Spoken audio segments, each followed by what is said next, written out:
antsika to satria tsy mahafoy anay ianao fa mametoko indrindra indro izao momba nareo mandrakariva mba ara-pahatonga ny fahataperan'izao tontolo zao dia tsy hainay koa Jesosy nisaraka aminao. Misy anelan'elan'izany zavatra maro mety mitambolona ary mampiororo mampitopatopa ny fon'ny olonao, mampiozongozona ny finoany, dia ireo fisedana maro samihafa, ny fitsapa-toetra maro samihafa, adi-piainana sy fahasaranana maro samihafa tsy aro tononona ireny. Ary tahaka ny tamin'ny andro feo izay dia nisy tokoa nananaraka anao aza dia nitsoka andaharana. Natonga anao hiteny sy ny anontany tamin'ny mpianatra hoe ianareo koa va mba te hiala. Mba irery hoe Jesosy iaina fandraisan'ny fitiavan'Andriamanitra ny salasalanay rehetra ny amin'ny famonjena lehibe izay efa natolotra aro nomenao indray mandeha ho an'ny mino rehetra. Ho voninahitr'Andriamanitra izay rehetra efa natao teto amin'ity toerana masina ity ary mbola nomezana voninahitra ny anaranao irery dia anao Jesosy Kristy Tompo izay tompo ny finoana tokoa sy mpanefa azy. Amen. Raisika ny tenin'Andriamanitra izany dia araka ny voasoratra ao amin'ny epistely nosoratan'i Paoly ho an'ny Romanina ao amin'ny toko 9. Raisika ho vakiana eto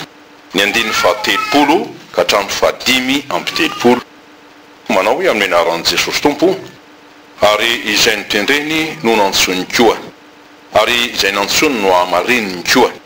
ary izay no amarininy no nomeny voninahitra koa. Inona ary nolazaintsika ny amin'izany zavatra izany? Raha Andriamanitra no momba antsika, iza no hahatohitra antsika? Izay tsy niaro ny zanany lahy fa natony hamonjy antsika rehetra izy, tsy homeny antsika miaraka amin'ny mamaim-poana koa va ny zavatra rehetra. Izy no iampanga ny olom-boafidin'Andriamanitra. Andriamanitra no manamarina azy, iza no manameloka. Kristy Jesosy no efa maty eny sady nitsangana tamin'ny makoa ka mitoetra eo an-tanana ankavanan'Andriamanitra ary mifona ho antsika. Iza no mahasaraka antsika amin'ny fitiavan'i Kristy? Fahoriana va sa fahantrana sa fanenjehana sa mosary sa fitanjahana sa loza sa sabatra? Amen. Ny anjara tsara indrindra efa nantosanterana tamintsika nandritra mity herinandro ity ary mbola retsika teo tokoa zany. Anao moa zany hoe tsara indrindra zany dia ny hoe zay tsy misy afaka manakalo ary tsy hay atakalo fa tokana izy iray izy ary dia amin'ny Jesosy Kristy ho ahitana zany anjara tsara indrindra dia Andriamanitra tonga hamonjy antsika. Ny epistely soratan'i Paoly ho an'ny Romanina araky ny fahafantarantsika mpandinika azy dia ny hoe antsoina koa izy hoe epistely ny fahasoavan'Andriamanitra. Fa fahasoavanao i Paoly namonjena antsika dia amin'ny alalan'ny finoana izany fa tsy hoe nanaraka lalàna na nanao ezaka amin'ny fomba maro samihafa amin'ny asa maro samihafa. Epistely ny fahasoavan'Andriamanitra izay tsy inona zany hoe fahasoavan'Andriamanitra zany fa ny fitiavan'Andriamanitra manasoa rehefa raisitsika ampamaritana akaiky izy. Fitiavan'Andriamanitra manasoa zany hoe miasa manan-kery hahatanteraka famonjena ho an'ny mpanota dia ho antsika zany ary raisina amin'ny finoana izany. Ny votokady ny hafatra izay menantsika dia ny ampitain'Andriamanitra antsika fa azo antoka io fitiavana io, antoka feno sady tsy mihozongozona izay omenany mino ka mahatonga famonjena koa feno ary tsy azo ozongozonina. Fa raha ny fitiavan'Andriamanitra no tsy miova, ny tokom-pamonjena koa izay omeny dia tsy miova. Zay no ko fantaritsika ekena fa hoe ny finoana no mazona famonjena. Ny finoana ny tenin'Andriamanitra zany sy ny asa-pamonjena na fanavotana zay nataon'i Jesosy. Zao nefa tena tian'Andriamanitra hitamana ny saitsika ro tarafitsika. Tsy inona io finoana io fa finoantsika ny fitiavan'Andriamanitra. Dia ilay fitiavan'Andriamanitra mahery indrindra ka mandresy ny ratsy rehetra sy tsy voasaka ninninona ary tsy misy fiovana no tsy hay ovana fa mitoetra mandrakizay. Ka tahaka azy tiantsika mandrakizay ny famonjena izay omeny antsika dia maharitra koa mandrakizay. Ny teny izay nosoratan'i Paoly eto dia lazaina hoe teny vavolombelona ary atao hoe fanekemponona mihitsy aza ny amin'ny fahafantarany sy ny ainany ny fitiavan'Andriamanitra ka ny asan'ny fahasoavan'Andriamanitra dia ny fampiram-pony mamonjy azy. Fampiram-po mamonjy azy mitondra famonjena noraisina tamin'ny finoana zany dia ny fanavotana avy amin'ny fahotana ka anamarina n'Andriamanitra tsika hoe zanak'Andriamanitra miditra amin'ny fanjakany lanitra rehefa zany dia mandova n'Andriamanitra sy miray lovan'i Kristy ary mitoetra ao amin'ny fanjakan'Andriamanitra mandrakizay zay fanjakan'ny fahasoavany zany. Dia miasa ty fitiavan'Andriamanitra ty miaraka amin'izany hahatonga fandresena amin'ny sarotra indrindra amin'ny fahoritsika rehetra indrindra amin'ny fahafatesana. Ahoana ary ny amin'ny ty hoe fitiavana zay lazain'ny Paoly hoe iza no asaraka antsika amin'ny fitiavan'i Kristy. Raha milaza zany hoe tsy misy mahasaraka amin'ny fitiavan'i Kristy dia milaza zany fa hoe miray antoka na nataon'Andriamanitra anana firaisana antoka amin'ny fitiavan'i Jesosy.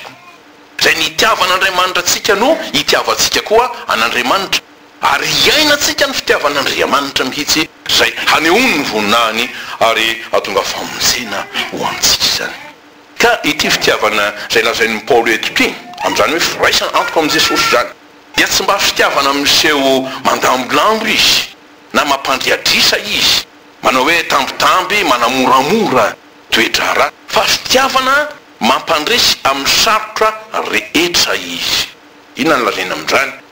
Fitiavana samy sedra samy atrika ady sarotra izy dia tsy inona fa ngidy ny fahoriana sy ny fahafatesana zay mianjady amintsika olombelona. Ka ny ainan'ny Paoly ty fitiavan'i Kristy satria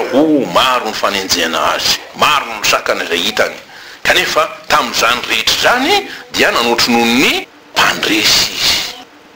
Aonao izy zany rehetra zany dia manotry noho ny mpandresy isika amin'ny alalan'ilay ty antsika mahery ty fitiavany ty ka tsy fitiavana amin'ny molotra ny fitiavan'Andriamanitra tsika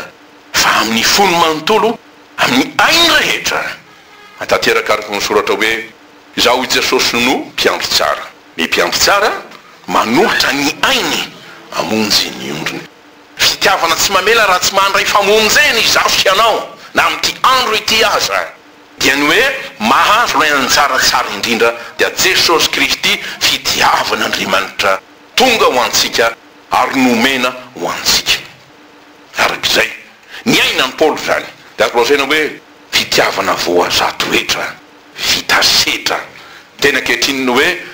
traikefa dia traikefa ny fitiavan'Andriamanitra tokoa sy ny heriny zany fitiavan'Andriamanitra zany no ny ainan'ny Paoly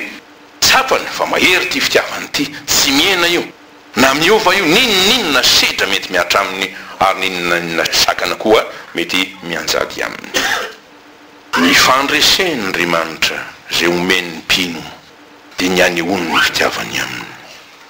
Ka fandresena no omen'Andriamanitra mipino tokoa amin'izany hoe maneho ny fitiavany aminy izy dia inona zany endriky ny fandreseny zany raha raisitsika vetivety amin'ireo andeny soratra masina ny vakitsika manomboka amin'ny andeny fahatelopolo zany dia ao ny fombany ny olony raha miasika ny mety ho fanomerana samihafa azy izy dia mampandresy azy izy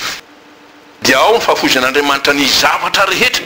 atateraka ny famonjena ka ny ono ny fitiavany indrindra ny faharoamby telopolo zany. Ao ny fanamarinana azy manontolo ny amin'ny fanemelohana sy ny fiampangana mety ataony devoly azy ary koa ny fanongiorany eritreritry ny azy zay le mampanota antsika zay misy le fahatsapana tsiny dia hoe za zao ve dia mba mendrika izany zany rehetra izany andiny fahatelo amin'ny telopolo zany. Dia ao ny fanomezana antoka fa fanamarinana mandrakizay ary mipakatra any amin'ny tampony lanitra ny asa mpanavotana nataon'i Jesosy ho an'ny mpanota no ny fitiavany azy andiny faefatra amin'ny telopolo satria raha niakatra any ambony izy dia tsy hoe nanadino antsika fa mbola manao fifonana amin'ny mampisorona be zay tompony fanahy azy. Zany dia atateraka araka ny soratra hoe rehefa tia azy Jesosy ny soratra masina dia tia azy hatramin'ny voalohany ary tia azy hatramin'ny farany. Dia atao zay rehetra azy ny atao mba hamonjena asy ianao ary antoinao ho tena zanaky ny famonjen'Andriamanitra mandrakizay tsy zanaka na zazasary fa zanaky ny teny fikasana ary zanaky ny teny fikasana mandova ary mandova feno ny fanjakan'Andriamanitra sy ny harento tahiny rehetrarehetra. Mpiandry tsara toa izy tsy mba nitsitsi ny ainy teny hoe fa tsy misy manana fitiavana lehibe noho izao dia ny manolotra ny ainy hamonjy ny sakaizany. No ny fitiavan'Andriamanitra dia ny ainatsika izany koa araka zao afatra zao dia tsy hoe ny atonga fahafatesana fahafatesana fa raha misy aza fahafatesana dia vao mainka koa reny miasa atonga fiainana zavatra tena mahagaga izany ary tsy antony mahatonga fahaketrahana no iresan'ny Paoly eto hoe to milaza zany to hoe fahoriana fantrana fanenjena mosasy ny sisa tsy niaketraka atsika fa vao mainka koa ho famelombelomana ny fanantenantsika sy ny tokontsika fa Andriamanitra dia tsy resy ny fasana na voatana ny vatopasana fa nitsangana tamin'ny maty ary zay rehetra mino azy dia atsangany keo amin'izany hery mahagaga izany ho velomina tahaka azy. Dia hoy Paoly ary tsy ketrika izahay io izy fa na dia levona aza ny toetra ny venany dia havaozina isan'andro kosa ny toetranay anatin'ilay olona vaovao zany lay dama vaovao dama fanahy zany fa ny fahorianay maivana azy vetivety foana dia mainka miasa fatratra indrindra ho izy mahatanteraka voninahitra mavesatra indrindra mandrak'izay ho alay raha tsy mijery ny hita izahay fa ny tsy hita dia Andriamanitra zany fa ny hita dia ho vetivety foana fa ny tsy hita no haharitra mandrak'izay. Korintana faharoa toko faefatra ny andiny fa 7:10 ka hatramin'ny 9:20 ihany ino moa ny tinambara am'izany teny hoe nitoky zay ametrahanao ny fonao amin'i Jesosy dia azo antoka indrindra sa izy mitahiry eny eo ka na ho amin'ny fiainana na ho amin'ny fahafatesana dia tsy ho levona mandrak'izay io fa tsy olombelona ny harina ny fonotsika fa Andriamanitra tokoa ny tompony sady mpanatanteraka azy. Raha fehtsika vetivety izy voalahatra any dia hoe raha ny fahoriana dia tsy zakatsika tokoa mahaolona atsika ary mora mampilofika ny maro izany dia tafiditra amin'izany ny tsy finoana dia tonga ny fisalasalana ny amin'ny fitiavan'Andriamanitra dia mety tafiditra na ny fimonomononana sy ny fanomezantsiny an'Andriamanitra sy ny fitondran'Andriamanitra azy dia hoana hoy ny sasany ary tsy vitsy dia Andriamanitra ve ty averina otrapahavoazana toy izao tsy zany misy atsika eny ary hatramin'izao vao tsera tena areona tahaka izany mba nitaizana tamin'ny finoana ihany fa rehefa nodimandry raha lehilahy vadiny dia tena niala tanteraka hoe raha tianao Andriamanitra hoana ny esoronao tamiko ny vadiko dia tsy tratrany ilay hevitr'Andriamanitra fa ny fahoriana dia fandalovana ihany ary koa fampahirezana ho asy ho anao zany raha mandalo fahoriana ianao ninina antondrindra raha ny fahafatesana dia tsarovy iteny hoe mandalo zao rehetra zao azeverina hoe hitoetra mandrak'izay ao aminao ny fahoriana ka ianjady aminao tsy mety ho afaka tomboziko ahafaty anao tsarovy io fa mandalo satria zay ny lalàna ataon'Andriamanitra fa ny fiainana kosa no atao hitoetra mandrak'izay ka zay mino ny zanaka manana fiainana mandrak'izay ary amin'iny dia mety hiatra tokoa na dia ny mangidy azy ina no antony dia noho ny fiazona ny finoana indrindra sy ny fijorony amin'ny finoana zay nampinoana azy zany hoe amin'ny fanaovana ny sitrapon'Andriamanitra koa dia ny fankatoavana ny tenin'Andriamanitra zany sy ny fitokisana azy kanefa zao mahery ny fitiavan'Andriamanitra zay miazona ny olony tsy ho very tolo sanatria ary mandresy lahatra azy mandresy lahatra atsika zay mino fa tsy mahafoy na mahasaraka antsika izy za ho izy tsy hafoy anao na andaonao mihitsy dia aonao iny tenany Misaia toko 4:10 fantatritsika loatra amin'ny aran'ny tompony fa na dia hifindra aza ny tendrombohitra ary na dia hihetsy azy ny avony zao rehetra zao na dia ao amin'ny fanambaniny tsy mba hiala aminao izy ny famindram-poko ary tsy hitsoka ny fanikin'ny fihavanako ho Jehova mpamindra fo aminao rehefa namindra fo taminao izy rehefa tianao izy tsarovy tsy ameranao mirerina nadinanao mandrak'izay izy tsarovo zany satria mitoetra ny fitiavany ary mahery indrindra ireny fitsapana rehetra ireny tsy hoe ny ampahorony olona na hitondra fahavoazana azy fa honao iny tenin'Andriamanitra zay resika tany mivaky teny miara-miasa ahasoa zay dia azy dikatsika hoe miara-miasa ahasoa zay mivelona tokoa sy mahatoky ny fitiavan'Andriamanitra ka manombo azy ary mifahatra amin'izany finoana zay nomena azy izany fa zay mino dia tsy menatra na angahaiay fa nivadika foana no menatra hoy ny mpanao salamo zany hoe miala amin'ny finoana izy no menatra araka izany raha noho ny finoana no hiaretanao fahoriana ry avako dia aoko ho fantatrao fa amin'ny alalan'ny finoana ihany koa no ampandresen'i Jesosy ianao ny fahorianao rehetra raha noho ny finoana zay joroanao ka torianao ijoroanao vavolombelona zany anambaranao amin'ny Jesosy sy ny filazantsarany. Raha io no mety ampitafian'ny fahavalon'ny finoana enatry fambaraka anao hiterenana ratsy anao, dia tsaro fa amin'ny alalan'ny finoana ihany koa misy ny fitiavan'Andriamanitra mandresy dia ampitafiny ny voninahiny manao ary anandratany ianao indrindra. Mahagaga izany. Fandriamanitra dia izay bakonany amin'ny ataony fa tena tombo tokoa izy. Dia ao anao Petera, raha nisetrasetraina izy nokapohina songadraina teo anatrendreo sinandreo hoe mpitsara jiosy zany nisy reo namany. Tomany ve izy nitaraina monomonona ve izy hoe mba izao ve aza mitoro filazantsara, tsy azy zay nataony, faly izy reo izy. Dia araka mosoratra hoe ary ireo dia niala teo anatreny Sinedrona, ry apôstôly zany, sady faly satria natao miendrika hitondra fahafambaraka zany hoe fitenenana ratsy ho voninahitry ny anaran'i Jesosy. Mba afo zany dia ianao hoe dia milohany iry dia alambaraky masombahoaka dia mbola hoe faly ihany. Efa lasa ataly zany io noho zany. Ka izay hoe fahadalan'ny filazantsara, inona no antony? Dia satria mahery ilay avy any ambony ka fandinika indrindra zany teny fijoroana vavolombelona zany, satria matateraka eto tamin'ireo apôstôly zany ny tenin'i Jesosy aonao izy sambatra zay injena aonao izy hoe sambatra fomba oro-kosa misy milonjehitra masy raha vao misy teny arikely dia tena mba tsy zaka mihitsy izany, maninona dia manao endrika tahaka an'izany? Sambatra olona faly zany.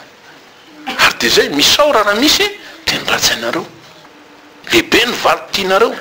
sambatra ianareo fa anareo ny fanjakany lanitra, sambatra ianareo raha tsy ny olona ho isy enjeny ara-sy zay teny ratsy rehetra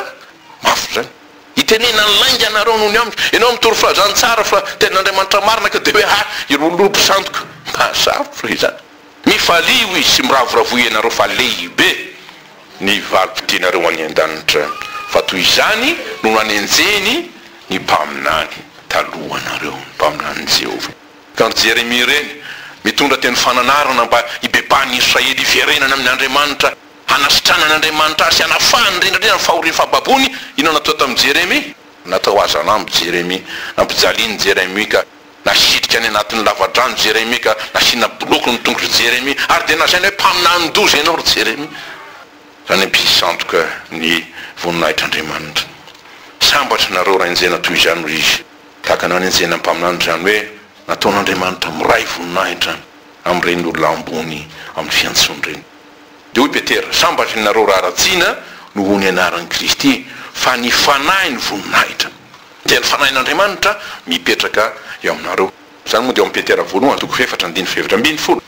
Fa mitandrema kosa nareo izy so sanatrika misy anaroboanareo na indraindra anareo dia tsara kotraka aloha le finoanareo, mahafinaritra ny teninareo, sinsisa ny maha-kristiananareo. Raha itsika mahola dia aloha zay ny fidina hoe ho asason'ny olona dia rainy, kanefa izy ty fandritra satria poizina efa azonareo sahady ny valim-potianareo. Raha misy manentsika anareo noho ny amin'ny anaran'i Jesosy dia mifalia, inona ny antony? Satria efa ao aminao ny tompo zay, ao aminao ny filazantsarany'Andriamanitra zay. Zay zany ny famantarana ho anao fa ao aminao tokoa Kristy. Fa raha tsy tao izy, io araka le teny hoe ny devolonge tsy teny ratsy zay azy,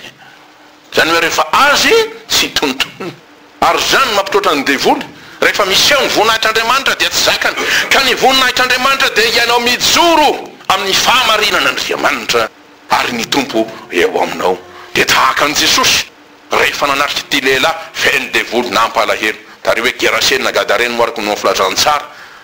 dia niazakazaka nanoloana azy ty devoly dia hoe mofanina moa zasy ianao, tonga sady venao anentsika anay hitsara anay. Tanao zay zay le hoe miteny ratsy zay masina, dia niasa Jesosy dia nitenenana ratsy hatrany hatrany hoe fanasantoko any ao aminy hoe dia minino ao aminy tena izy ny tena lehilahinota hoe sy ny sisa sy ny sisa,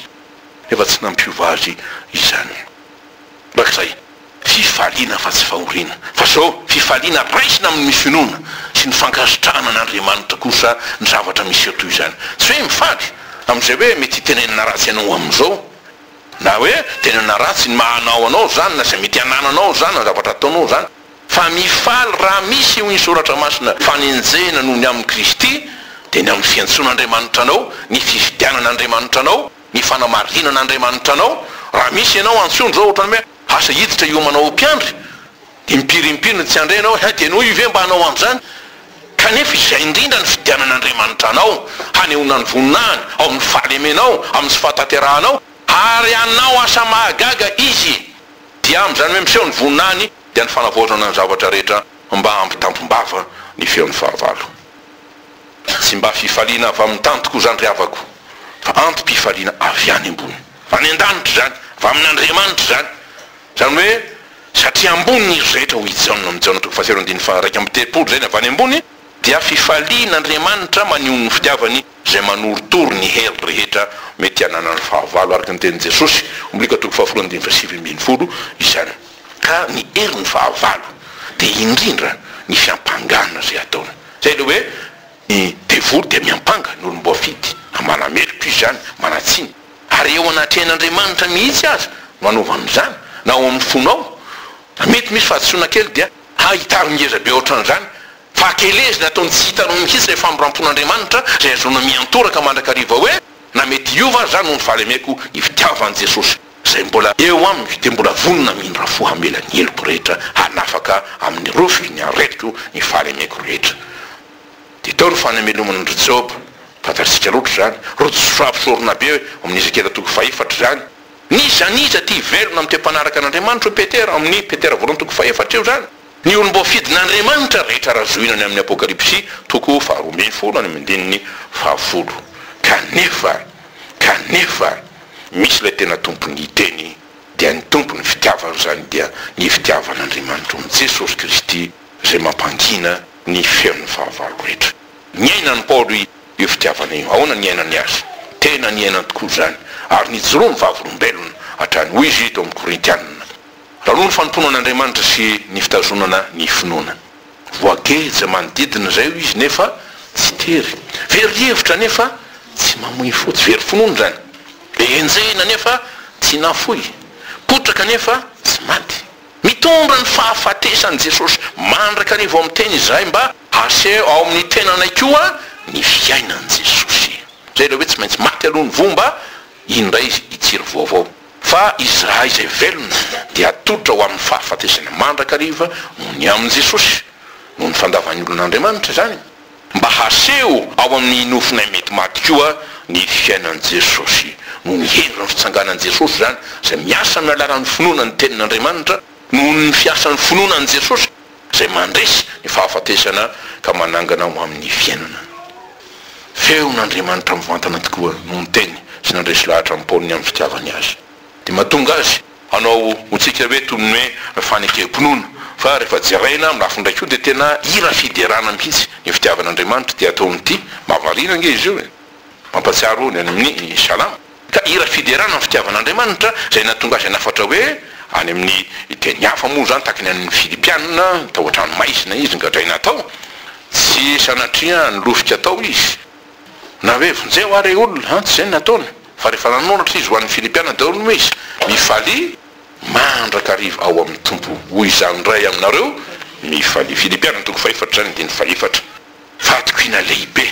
fa ny fitiavan'Andriamanitra tokoa tsy miova ary tsy mahavoy azy ary tsara ho fantatsika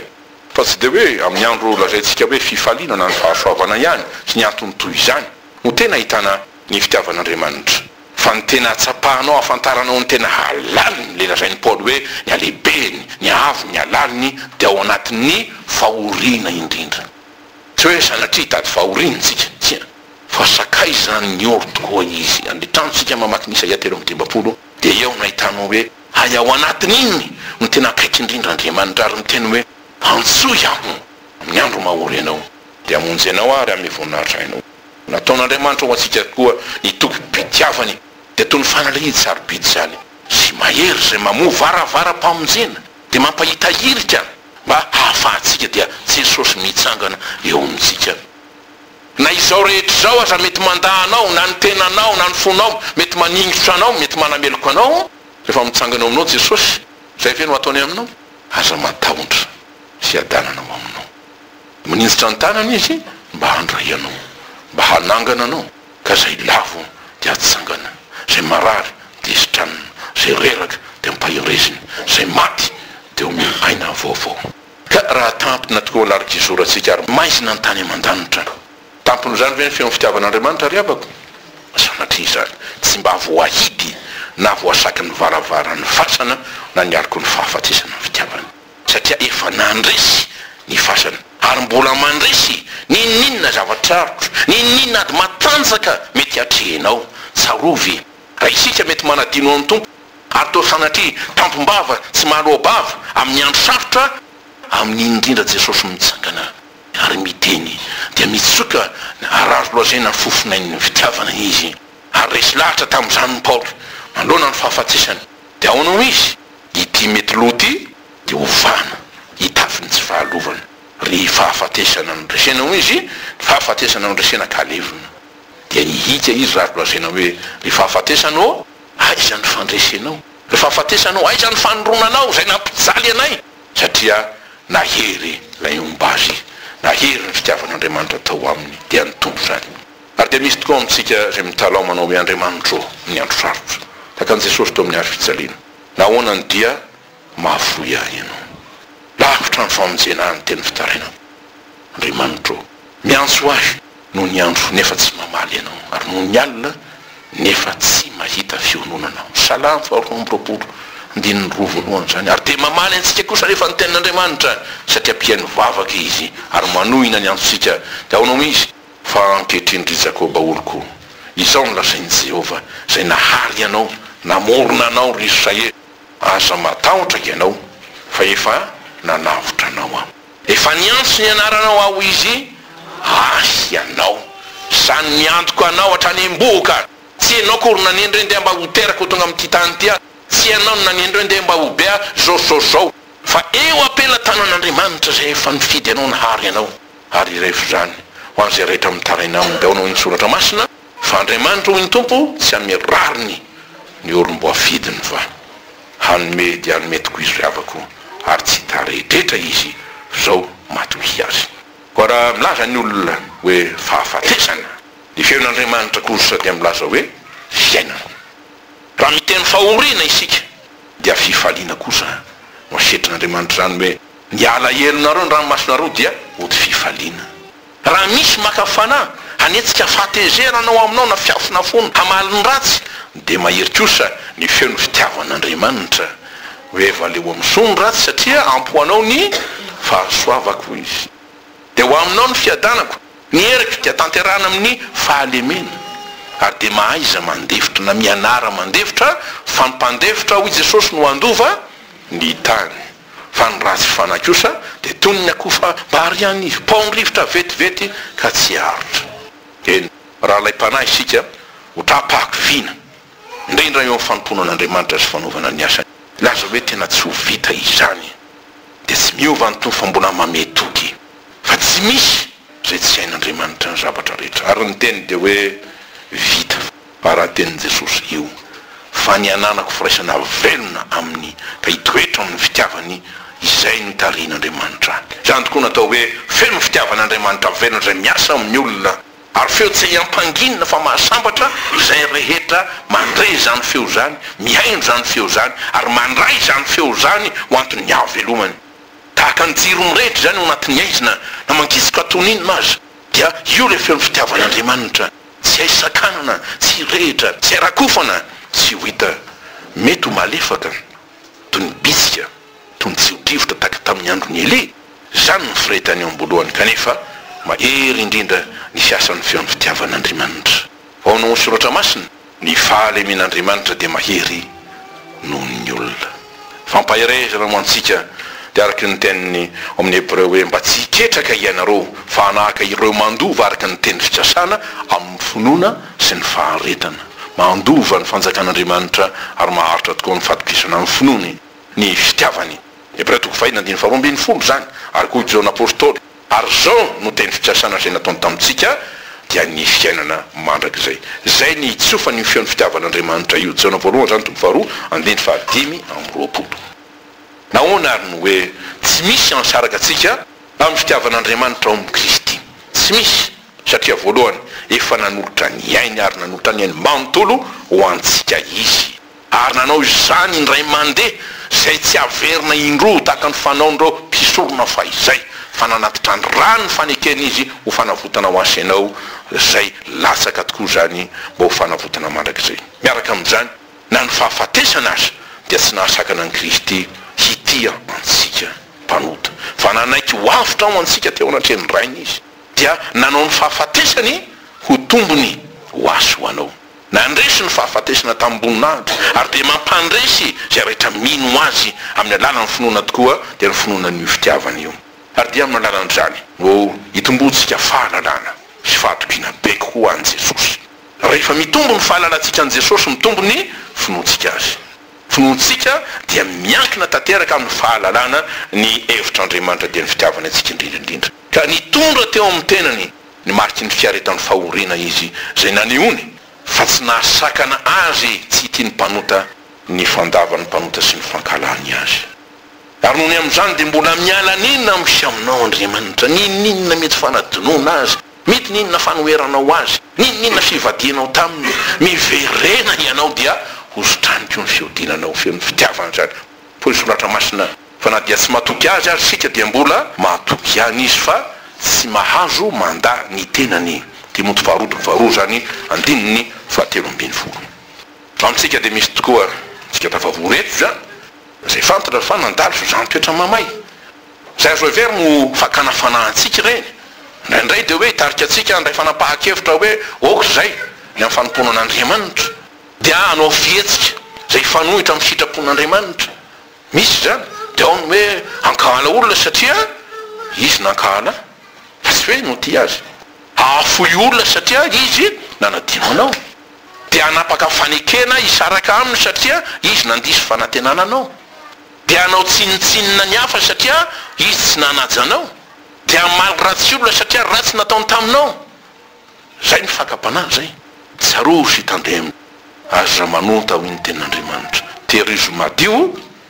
ny fonao ny tenanao satria tempolo ny fanahin'Andriamanitra dia tehirizo amin'ny fitiavan'Andriamanitra ary dia apetrao aminy ny ady rehetra. Zay nefa tenina nkino amin'ny Jehova ilalanao dia matoky azy amin'ny alehanao izy fa ataony lavoraro zany. Raha tsy hoe anga heverinao fa efa nanampina ny sofiny tsy hainao izy, nananidiny fony tsy afaka andray ny vavaka zay ataonao ary amaly izany nananakombona ny vavany tsy resaka aminao intsony. Ny feno fitiavan'Andriamanitra feo tsy hay nampanginina hatray ary feo tsy ho faty mandrakizay dia hoe ny tenin'Andriamanitra amintsika. Bahery antsika ianao zay fotofotony tafiodrivotra sady tsy manana fampiononana, indro zao izy andatsaka ny vatonao amin'ny antimony vato azo antoko zany sy anorona ny fanambaninao amin'ny safira. Ohatra ao amin'ny Isaia 4:10 andiny faraka ambin'ny folo io fantatritsika loatra zay anoarana ny fiainantsika tahaka ny sambo zany dia atao zay hoe iantsonany nefa mahery loatra le onja dia tsy mahazo nazy fa dia mihetsiketsika ao. Kanefa dia zao rehefa ny tanan'Andriamanitra kosa mandray ny fiainanao dia aorony ao aminy dia Jesosy Kristy ilay vato lampony finoana manorona fanjakana zay tsy ahozongozonona na ampiororona mandrakizay zany. Arak'izay koa ianao zay anjadiny ny fanamelohana no ny fahatsoana mety ho vita dia hoy ny Tompo, zaho efa nandevina ny fahatsoanao tahaka ny fandevina ny zavona ary ny fahotanao tahaka ny rahona, fa na dia tahaka ny jaka aza ny fahotanareo izy dia ho fotsy tahaka ny oram-panala, na dia mankatrakatraka tahaka ny sily aza dia ho tahaka ny volon'ondry fotsy. Ianao zay zoe-pahoriana tambesaran'ny ady tsy ombotratra dia anao izy antsoy amin'ny andro fahoriana tokoa. Amonjy ianao dia mevonahitra ianao. Ianao zay mangitahita fahamarinana satria misy rariny natao tao amin'ny fiainanao, miantso anao misy ianareo zay mangitahita makanesa amin'ny rano. Ianao zay tsy manam-pitsarana, tsy mahita fiadanana fa fitrotranana mandrakariva dia hoy Jesosy, avy ianareo zay miasa fatratra sy mavesatra entana, izaho no hanome anareo fitsarana. Ianao zay niodina nanalavitra an'Andriamanitra dia mbola miala nenina, mbola miandry ianao ny Tompo ary mbola miantso anao hoe miverena amiko izy fa efa nanavitra anao aho, ho amiko no hiverena anao. Eny miverena amin'ny Andriamanitra ao ianao, miverena fa izaho ho izy no Andriamanitra ao sady mpamonjy ianao, ary mpamonjy mora azo indrindra amin'ny fahoriana. Ianao zay rakotry ny fery no nyratra fampiainana sy ny fahatsopana tenana samihafa dia hoy ny tompo aminao tanterahiko ny fanasitranananao eny ositraniko ny faharatranao ary ianao zay mahatsiaro ny faharavany ny fiainanao tsy niaraka tamin'Andriamanitra dia mbola vonina tokoa ny tompo hanarina ny fiainanao manao hoe hahorika ho tahaka ny taloha izy ary ho anarana mahafaly ahy izany lazao aminy fa vita ny adiny voavela ny helony indro Andriamanitra reo veitsika zao teny azo antoka indrindra zao fa tonga ho antsika tokoa ny tompo ary efa tiantsika izy ary mbola tianeo zany fitiavana zany manoloany zany tsy mba fitiavana sombitsombony tsy fitiavana tapatapany tsy fitiavana sendrasendra sanatria fa feno tanteraka azo antona nomeny dia mahatsiaro zavy ianao Jesosy io ty fahantrako pahirezo ampio hahalalo io fitiavanao io handray izany ary atoky izany dia ampandreneso ny feonao mandrakariva fa maro loatra ny feo zay reko fa ampi kosa afaka tena andreny feo masina indrindra dia ny feon'ny fitiavan'Andriamanitra azatsahatra amiko ny fandrenesana ny feonao io na andro na alina na mininna dia mba hahery tokoa aho dia mba ho velona eny tahaka ny teny mpanosa raha mampahirezo aho izy araky ny tenao ary toany aho mba ho velona arako tsy homenatra amin'ny fanatenako anao ao satria toko tsy mamitaka ny teninao fa mamaly vavaka tokoa ianao fa ny fitiavan'Andriamanitra dia feo tsy maty feo tsy hay vonoana feo mamelona na dia ny maty azy ary tena anjara sarobidy indrindra tokoa zay tsy misy to azy fa ny varapasina misika dia ny vonakiny zany ny ranomasom-piorina no fahafany zany ny tafitra ny fisedrana dia ny raisy ny zakainy zany ary ny topatopa ny fitsapana samihafa dia nampitsaharany zany mbola miteny amintsika tokoa io feo io manao hoe satria velona ho dia ho velona koa ianareo dia ny feo ny fitiavan'Andriamanitra zay ananterany hoe izaho rainareo ary ianareo zanako fa tsy mba mahavoy ny olona Andriamanitra tsy mora aminy io ary rehefa zany dia matoky mahireza efa tia ary tianao izy avako ary tia amin'ny fitiavana mandrakizay araky ny teny manao hoe fitiavana mandrakizay no ny tiavako anao koa izany mampaharetako famindrampo ho anao ho voninahitr'Andriamanitra dia eo no natonga ny mpanotonkira anao ty ny tonkira zay ovakina minarany Jesosy manao hoe ny fitiavanao ray ny fitiavanao ray lehibe sy avo indrindra tsy miova na mifindra fa nampianatra ahy hamindra ary ko hahay andrindra ny fiainako hatrizay ny fitiavanao ray tsy namela irery sanatria ho ondro very fa niaro nampahery tamin'ny andro nahatery na nasitrana ny very noho niady mahamay ny fitiavanao ray sarobidy tsy atakalo fa mandresy fahavalo mahasina fiondahalo zay nikendry ampimalo tao tokoa ny aloalo tena nila antsizay ny fitiavanao riray fitiavany tsy voafetra ho an'ny olona rehetra tsy vidina tsisy hetra tsy manao anterisetra tsy mandalo fa mitoetra dia fitiavana iray ny fitiavanao riray tiako iraina trany atrany mba hamafa ny tomany tsy miato zesilany koa ny rahona mavany zay noheverina tsy olany indro sina poto izay ny fitiavanao riray tsara indrindra noho ny tsara moako hitoetra tsy amarara ho voarakitra tantara ho an'ny zanaka mampara dia ho lova sy anjara tsy ho lo mandrakizay vavaka isika izy moa no asaraka amin'ny fitiavanao ary izy no mahasolo ny fitiavanao ame voninahitra anao ny vonahiry Jesosy io tovy afo mirehitra ary mirehetramirehita ato anatina izany mandoro sy andevina tokoa ny fahalemena rehetra ny tsy fatokina ny fitiavanao ampahiratra ny masom-pananay azonay midarampoka tokoa ny tongotra tahaka ny tomaso fizay hoe tompoko sy Andriamanitro dia ate fo mifonay ny tananao misy olatra mba nasitrana fo maratra fo tsy mino anadio izany tokoa no ny rano latsaka ho anay ary anangananay tokoa ny azo fijalianao ho fanevanay noho ianao manangana anay orearenao dia ny asany fanavotana nataonao ho an'izay rehetra manino anao manamasinanay amin'ny teninao zay renay fa ny teninao tokoa no fahamarinana ho fiainana mandrakizay ao amin'ny anaranao ry Jesosy. Amen.